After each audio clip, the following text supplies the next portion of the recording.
What's going on, everybody? Toby here. So tomorrow my silicone gets here, and I'm pretty excited about that.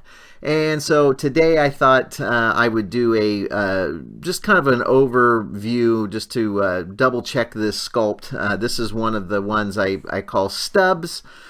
He's going to be going under that silicone tomorrow, being submerged under the silicone.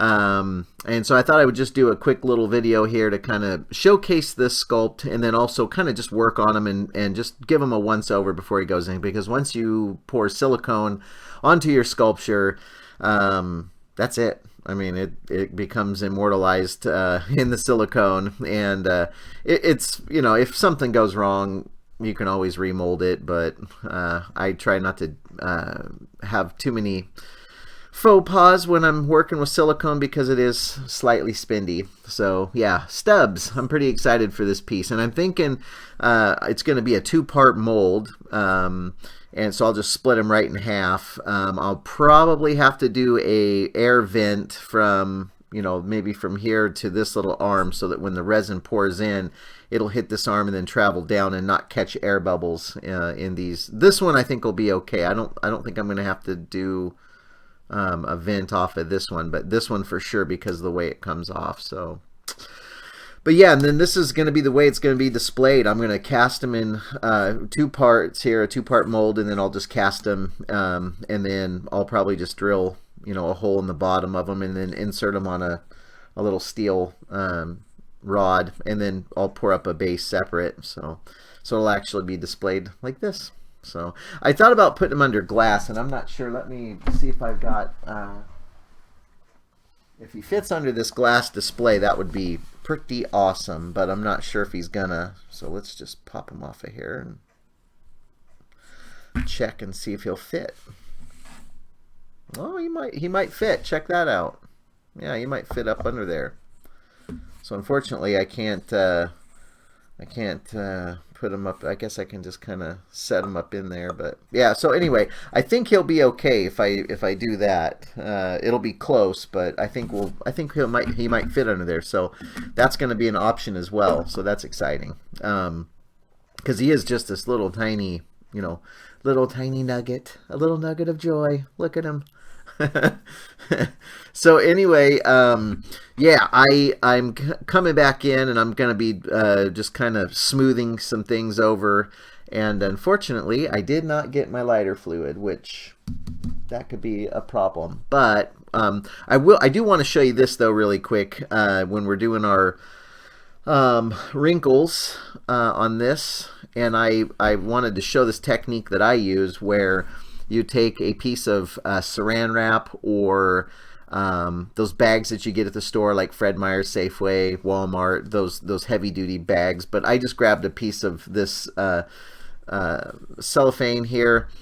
So what you'll do is, if you'll notice, if you don't use the cellophane and you've got your tool and you run it across, you know, a certain area, it'll have a tendency to do kind of like a raised lip area, which, you know, you can eliminate that by just laying this cellophane down over the sculpture, and then run your, you know, your tool, whichever one you're using, through this over this cellophane, and that will make a subtle line, and you won't have as much cleanup work to do. So unfortunately, I have left my lighter fluid in the other room. So what I'm going to do is I'm just going to kind of do some lines here. I'm going to just kind of crispen up a couple little areas, because he is 99% done. I just want to make sure that I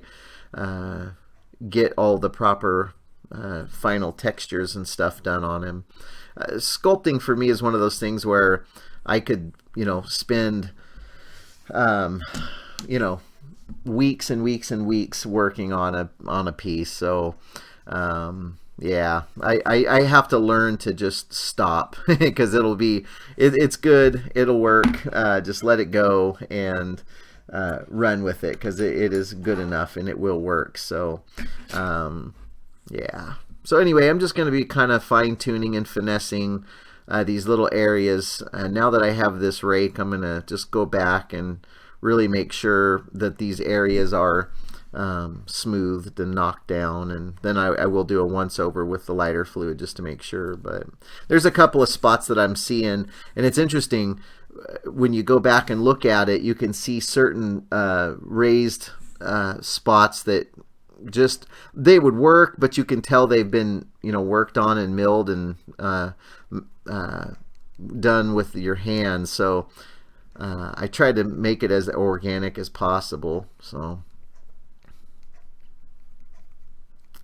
I really wish I would have grabbed my lighter fluid, but I think at this point I'll be okay just running a smoothing it with my thumb, and then I'll off cam I'll go grab that lighter fluid and do a once over on it.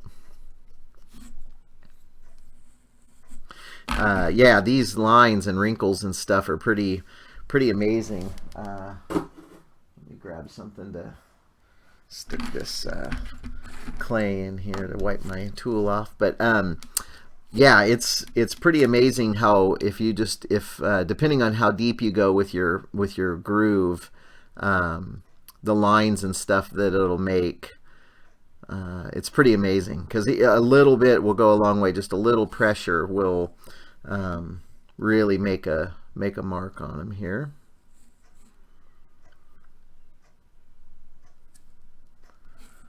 And I like the nice heavy folds and wrinkles, like his neck rolls.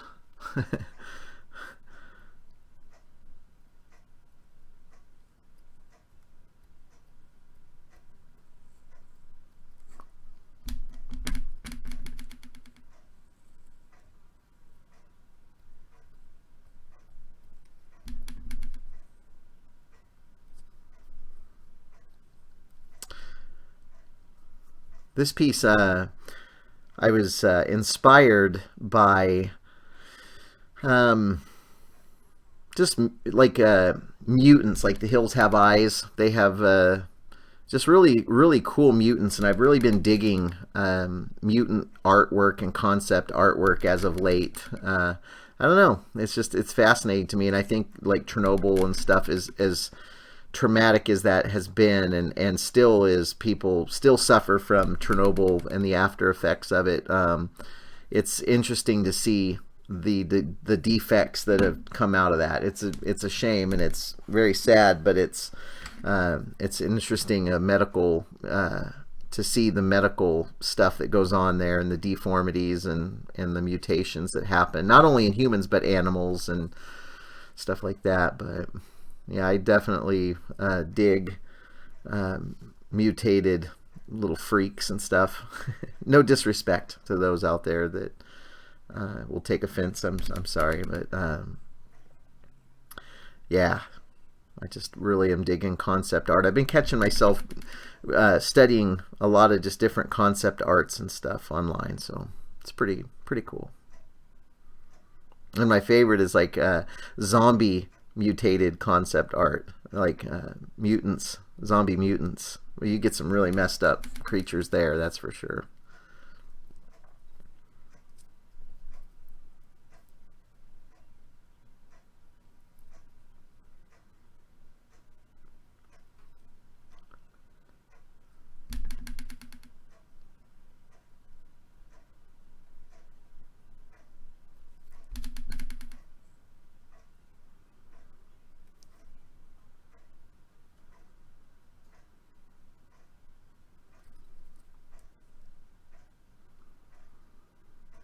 This is the first for me. I actually ended up giving this little sculpt here nipples. I'm sure that at a Comic-Con somewhere, somebody's gonna ask me about those nipples, and I'm not sure quite what I'm gonna say, I guess. Nipples. Actually, what's crazy is that almost kind of looks like another little breast there, so I'm just going to give him a third nipple. What do you think of that? Too much? Maybe? No? I don't know.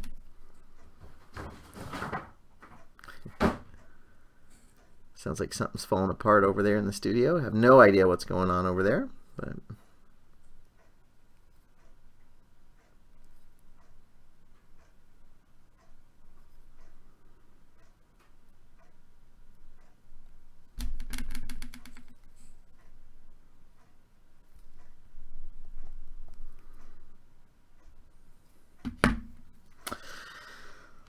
so yeah, so anyway, I think I'm just going to go ahead and wrap this video up. I just wanted to showcase this guy real quick, and I'll be doing a video on him probably this weekend sometime once I get him molded up and cast. And like I said, that Mold Star 16 is 30-minute cure time, so you know, once the clay wall and stuff is built and it gets poured, then 30 minutes later I pop it out, pull the clay off, and pour the second half. So this piece will actually be done this weekend if I stay focused. So anyway, thank you guys so much for checking out this video. Hope you guys like it. Just kind of a little showcasing here. So anyway, I will catch you guys in the next video. Thank you.